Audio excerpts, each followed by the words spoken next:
Hello everyone, जय श्री राम। मैं अंजलि और आप सबका स्वागत करती हूँ अपने ब्लॉग वीडियो में। तो कैसे हैं आप सब? आई होप आप सब अच्छे होंगे। तो कल था, जिसे आप सबको पता है कि कल था माँ का संकट चतुर्थी। तो आप सब ने किया ही होगा, अगर है आप लोग की हैं तो आप सबको बहुत बहुत शुभकामनाएं। और ये देखिए, मैं पूजा कर रही हूँ गणेश भगवान की। हम लोग फर्स्ट टाइम खरीद कर लाए हैं। चांदी के हैं गणेश भगवान जी। हम लोग के यहाँ रिवाज है, ये सब लोग के हैं, जो जो व्रत करते हैं वो लोग ये करते हैं। तो हम लोग एक लकड़ी का पीढ़ा लेते हैं, जिसपे चारों कोने पे घी लगा के सिंदूर से गोल गोल करते हैं, फिर बीच में करते हैं और वहीं गणेश भगवान को बैठाते हैं। और वहाँ पे सिंदूर टीका फूल वगैरह सब करके इनको पूजा करते हैं। तो ये देखिए, पहले मैंने जल से उनको स्नान कराया था कटोरी में। उसके बाद फिर मैं उनको अपनी जगह पे बैठा के फिर जल से स्नान कराई, फिर फूल चढ़ाई और फिर टीका विधि जो होता है सबकी। फर्स्ट टाइम मैं अकेली सब कर रही हूँ, क्योंकि मैं जब करती थी तो मम्मी के पास या मम्मी जी के पास ही की थी। उन सबको पता था, लेकिन मुझे अब मैं अकेले पहली बार कर रही हूँ तो कुछ गलती भी हो सकती है। तो अब ये है तिल के लड्डू, जो कि मैं घर पे नहीं बनाई थी, बाज़ार से ही मंगवा ली थी, क्योंकि मुझे अभी तक बनाने नहीं आया है तिल का लड्डू। और टीका चंदन से की, उसके बाद रोड़ी से की, फूल चढ़ाई थी, धूप चढ़ाई थी। और इसमें पान का शैली लगता है अर्घ देने समय सब। और फलाहार में होता है, आप ऐसे तो जो जो मिलता है इस समय सीज़न में वो चढ़ाते हैं। और जैसे कि बैर, गाजर, केला, सेब और यही सब चढ़ाते हैं। फिर इसमें लिखा हुआ है कि 5 पंडित जी को दिया जाता है लड्डू और 10 खुद खाया जाता है। 10 तो मैं नहीं खा पाई थी, सिर्फ 2 ही में मेरा पेट भर गया था। और ये देखिए फलाहार है जो जो कि मैं प्रसाद में चढ़ाई थी।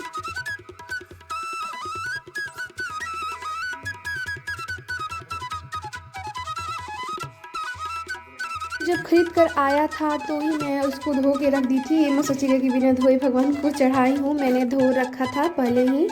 और सब को मैं शुद्ध कर चुकी थी।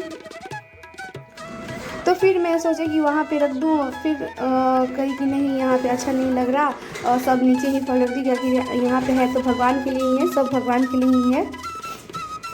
फिर मैंने धूप रखा, उसके बाद दिया बना रखी थी उसमें, और दिया में घी और फूलबत्ती।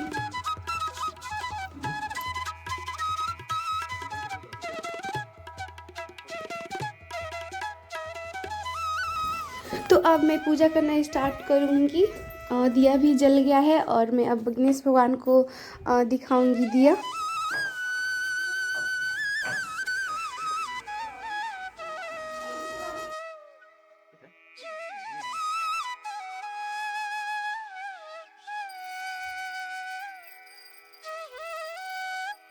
दिया दिखाने के बाद अब बुक को पढ़ना है, कथा कहना है। तो चलिए कथा सुनते हैं अब।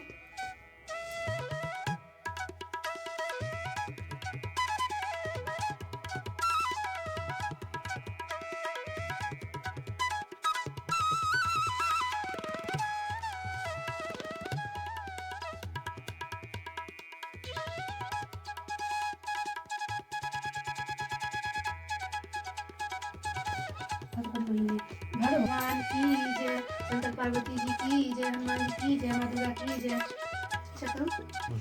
पार्वती जी बोली, माँ के महीने में किस नाम से और किस प्रकार गणेश्वर की पूजा करनी चाहिए और कौन सा नैवेद्य चढ़ाना चाहिए? श्री गणेश जी बोले, माघ महीने में भालचंद्र नाम से गणाध्यक्ष की 104 से पूजा करनी चाहिए। तीन कि 10 मोदक लड्डू बनाकर 5 गणाध्यक्ष को और 5 ब्राह्मण के लिए अर्पण करें। ब्राह्मण की देव सदृश पूजा करें, यथाशक्ति दक्षिणा दे और 5 मोदक देवे। स्वयं भक्ति युक्त होकर 10 मोदक खाएं। इस संबंध में राजा हरिश्चंद्र का इतिहास कहता हूँ, सुनो। पहले समय में सत्यवादी ब्राह्मण भद्र हरिश्चंद्र प्रतापी राजा हुए। उनके काल में न कहीं अधर्म सुनाई देता था, न कोई दुखी रहता था, न दरिद्र रहता था, न कोई रोगी, न कोई अल्पायु रहा, यहाँ खेल रहा है। राजा के इतना कहने पर रोती कलपती वह ब्राह्मणी भी वहां आ पहुंची और अपने बालक को देखकर उसे उठाकर छाती से लगाया, चुंबन किया और रोती कलपती हुई राजा के आगे बैठ गए। राजा हरिश्चंद्र बोले, ब्राह्मणी, अग्नि ने इस बालक को क्यों नहीं जलाया? क्या तू कोई टुटका जानती है अथवा कोई उग्र तप किया है? ब्राह्मणी बोली, हे राजन, न मैं चेतक जानती हूँ, न धर्म जानती हूँ, न मैंने कोई तप किया, न योग, न कोई दान किया, न विधान किया, न बलिदान किया। हे राजेंद्र, मैंने केवल संकटनाशक गणेश का एकमात्र उत्तम व्रत किया, जिसके प्रभाव से मेरा बालक कुशल से है। इस प्रकार उसका वचन सुन राजा ने फिर कहा कि यह व्रत मुझे समाप्त है, मेरी सारी प्रजा इस व्रत को करे। हे भारत, इस प्रकार राजा ने उसकी परिक्रमा कर कहा कि हे ब्राह्मणी, तू धन्य है कि मेरी संपूर्ण प्रजा को गणाध्यक्ष की पूजा का प्रारंभ कराया। इस तरह व्रत राज के प्रभाव से ब्राह्मणी को होगा। हे राजन, जो कोई समस्त सिद्धि को देने वाले इस व्रत को करता है, उसका गया हुआ राज्य, मित्र, पुत्र तथा पौत्र आदि समस्त सुख पुनः प्राप्त होते हैं। बोलिए गणेश भगवान की जय। तो अब कथा संपन्न हो चुका है और अब मैं भगवान को और एक बार आरती दिखा के उसके बाद तैयारी करूँगी अर्घ दिलवाने की। तो हमारे पास तो पंडित जी यहाँ है नहीं और इनको याद नहीं है मंत्र, तो मैंने हरीन ने सोचकर किया कि भैया के पास कॉल की और फ़ोन से ही मंत्र बुलवा ली और अर्घ दिवाली छत पे। आपको अच्छा से दिखाई नहीं दे रहा होगा क्योंकि लाइट नहीं है। भैया हमको चिढ़ा रहे थे कि तुम पैसा दोगी, दक्षिणा दोगी तो ही मैं करूँगी। तो मैं बोली कि नहीं, जल्दी जल्दी करो, मुझे ठंड लग रही है। तो फिर वो भैया मंत्र बोल रहे थे और मैं अर्घ दे रही थी। ये बाबू के पापा दिलवा रहे थे अर्घ। बोलो।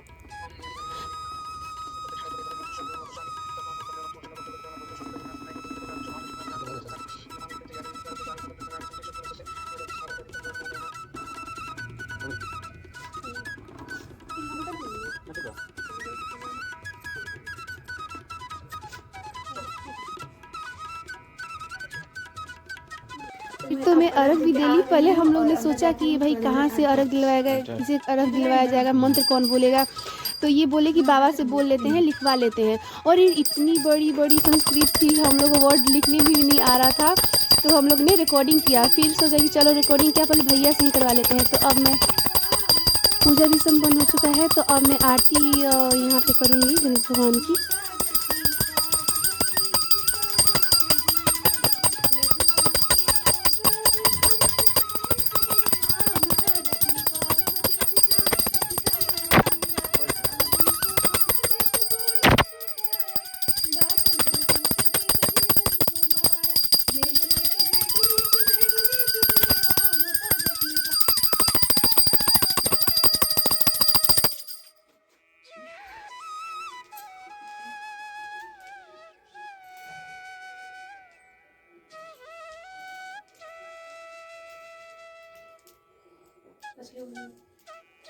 आरती के बाद हमारी पूजा हो चुकी है पूरी तरह से संपन्न। तो जय श्री राम, जय गणेश जी, आप सबके मनोकामना पूर्ण हो और हर साल मैं करूं ऐसा, अच्छी तरह से पूजा मैं करूं, खुशी खुशी सब रहे। Thanks for watching. जय श्री राम। मैं पानी पीऊंगी और चाय दूध जो खाना होगा like share subscribe my channel. Thank you.